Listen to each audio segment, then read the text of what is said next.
Madame, mademoiselle, monsieur, bonjour et bienvenue dans ce magazine à la découverte du burn-out. Et pour en parler, je suis heureux d'accueillir à nouveau Isabelle Meronex, bonjour. Bonjour. Donc je rappelle que vous êtes depuis maintenant une dizaine d'années coach spécialisé dans le burn-out. Alors peut-être nous expliquer un petit peu quelles sont les prémices du burn-out. Est-ce qu'on peut le sentir arriver? Alors, en fait, souvent, les étapes, il y a comme ça je dirais une partie, enfin, c'est assez similaire chez tout le monde. Donc au départ, en fait, la personne, elle a un défi et elle va s'investir, elle va s'engager. Et c'est souvent, ça touche souvent des personnes, et ça c'est important de le voir, que ce ne sont certainement pas les fainéants qui ont des burn-out, mais plutôt des personnes très investies, qui se sentent responsables, qui sont exigeants avec eux et qui donc donnent le meilleur d'eux et se donnent à 100% dans leur travail, voire 150.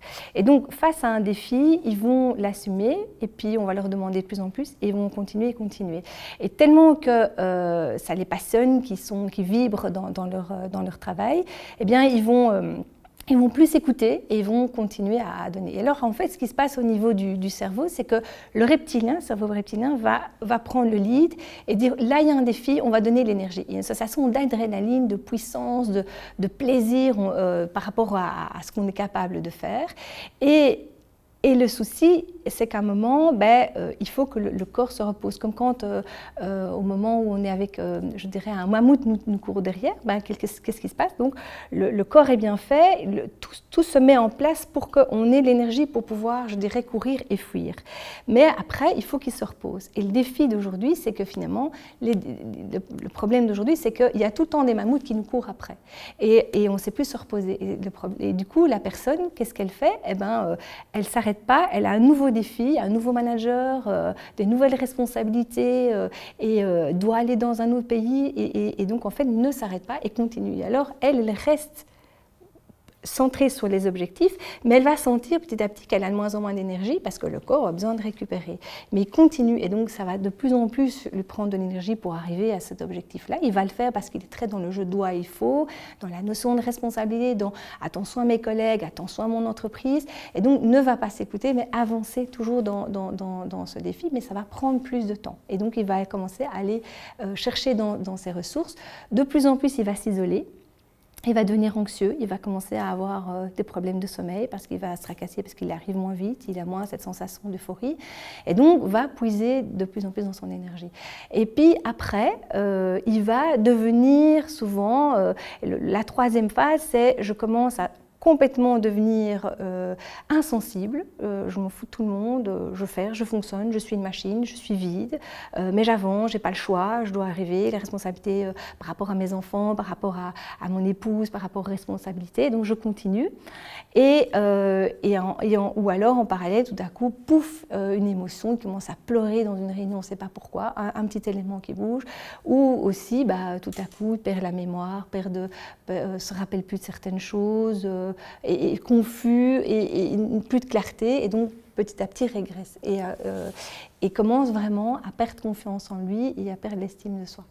Alors ce que je trouve important dans ces étapes-là, c'est qu'on est tellement pris là-dedans qu'on ne voit pas que ça ne va plus et par contre l'entourage le voit. Et ça, je dirais que c'est important de faire confiance à l'entourage qui va lui dire tiens, il y a quelque chose qui ne va pas. Souvent, on va avoir une tendance à ne pas vouloir le voir, mais écoutez votre entourage, c'est les meilleurs indicateurs comme quoi il faut s'arrêter. Parce qu'au plus tôt la personne s'arrête, au plus vite la personne va rebondir.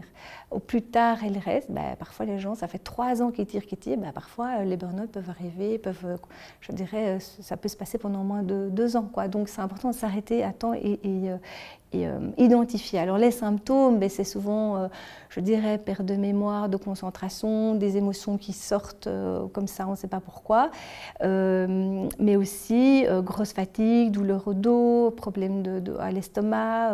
Enfin, voilà, le corps parle, donne des symptômes et la tendance, c'est qu'on ne l'écoute pas. Donc l'environnement est important. Et alors la grande difficulté aussi, parce que moi j'ai souvent rencontré ça, c'est que les personnes me disent je sais que je dois aller voir un médecin, mais je ne veux pas le voir parce que c'est pas le moment de m'arrêter. Maintenant, j'ai un objectif, si je ne fais pas ça, ça fait 1 an que je suis dedans, on arrive au bout. Et donc en fait, parfois on se rend compte qu'on devrait s'arrêter, mais on ne veut pas parce qu'on reste trop focusé sur l'objectif. C'est quoi? C'est quelque part un fantasme de toute puissance? Exactement, tout à fait. Donc c'est la croyance que moi je suis superwoman ou superman et que je peux arriver à faire mieux que tout le monde, assumer 2-3 fonctions en même temps, garder, tout à fait. C'est cette notion de croire pas dans le côté moi je suis meilleure que les autres, mais je dois être capable de. C'est cette exigence avec soi qui est souvent le plus présent. Et donc il y a tout le travail du deuil de la toute-puissance.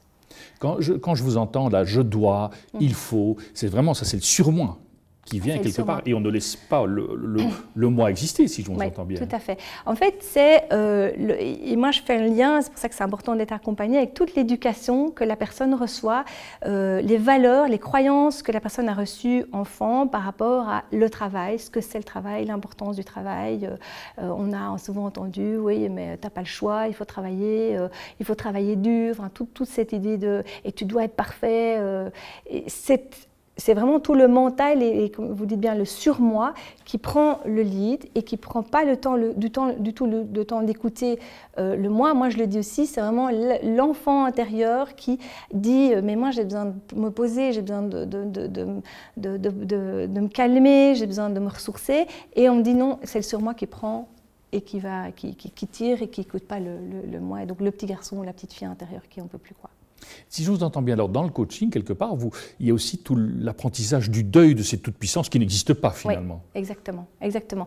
Donc c'est qu'au moment où la personne doit s'arrêter, il y a une très très grande douleur parce qu'à un moment dit, j'y suis pas arrivée. Mais moi je leur dis souvent, vous n'êtes pas arrivé à la mission impossible. Ce n'est pas possible, vous vous mettez des exigences qui n'étaient pas possibles. Un être humain ne peut pas assumer ça. Et donc il y a cette notion de, ben oui, c'est normal que vous n'y arrivez pas et c'est ok de ne pas y arriver. C'est vraiment dans cette information-là que je dis, mais il y a tout ce deuil et toute la culpabilité de ne pas y arriver, de ne pas arriver à avoir affronté tous les combats. Et donc il y a, et ça on verra plus tard, c'est vraiment tout le processus de deuil de cette toute-puissance qui se met en place et qui est souvent très très douloureux. Est-ce que finalement, voilà, vous accompagnez le travailleur qui est en burn-out, mais quand je vous entends, c'est quelque part, c'est que c'est des exigences qui ne sont plus humaines. Est-ce qu'il n'y a pas également lieu d'accompagner les entreprises qui exigent de leurs travailleurs quelque chose qui est inhumain? Alors, moi, ma compréhension des choses, c'est que je pense que même la société ou l'entreprise est fort démunie face à ça, parce que de par la mondialisation, de par l'interconnexion, la connexion incessante, les défis sont de plus en plus importants. Et moi, j'ai l'impression vraiment que c'est un peu une poule qui part dans tous les sens, qui a son tête qui part dans tous les sens. Et donc, un peu eux-mêmes démunis face à cette espèce de défi continu, de moins de ressources pour arriver à des objectifs de plus en plus importants. Donc je pense qu'il y a aussi tout un questionnement de la société qui se répercute sur l'entreprise, qui se répercute sur l'individu. Vous avez parlé de ce besoin de toute puissance, ce fantasme de toute puissance. Il touche autant les hommes que les femmes ? Dans votre expérience? C'est une bonne question. Moi c'est assez équilibré. C'est assez, en tout cas, mon expérience montre que c'est assez équilibré. C'est vrai que ça arrive beaucoup plus vers la quarantaine.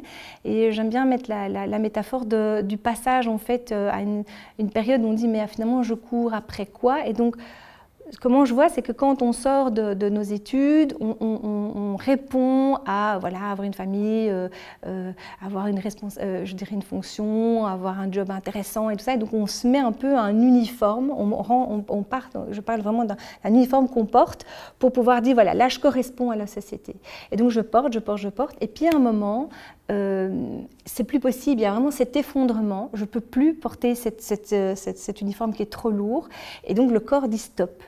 Parce que là, avec l'âge et tout ça, et on commence aussi à se poser des questions, mais à 40 ans, finalement, qu'est-ce que je veux de ma vie? C'est vraiment cette notion-là, et donc il y a cet effondrement, et puis il a remonté petit à petit pour se libérer de cet uniforme et vraiment vivre notre vie. Donc moi j'aime bien, et c'est ça que j'aime beaucoup dans l'accompagnement des personnes en burn-out, c'est on pose la question de sens et cette notion de renaissance à soi, décider de quitter cet uniforme pour oser être dans finalement sa vie à soi. Isabelle Meronex, merci beaucoup. Nous arrivons déjà au terme de ce magazine. Merci d'être resté avec nous. À très bientôt.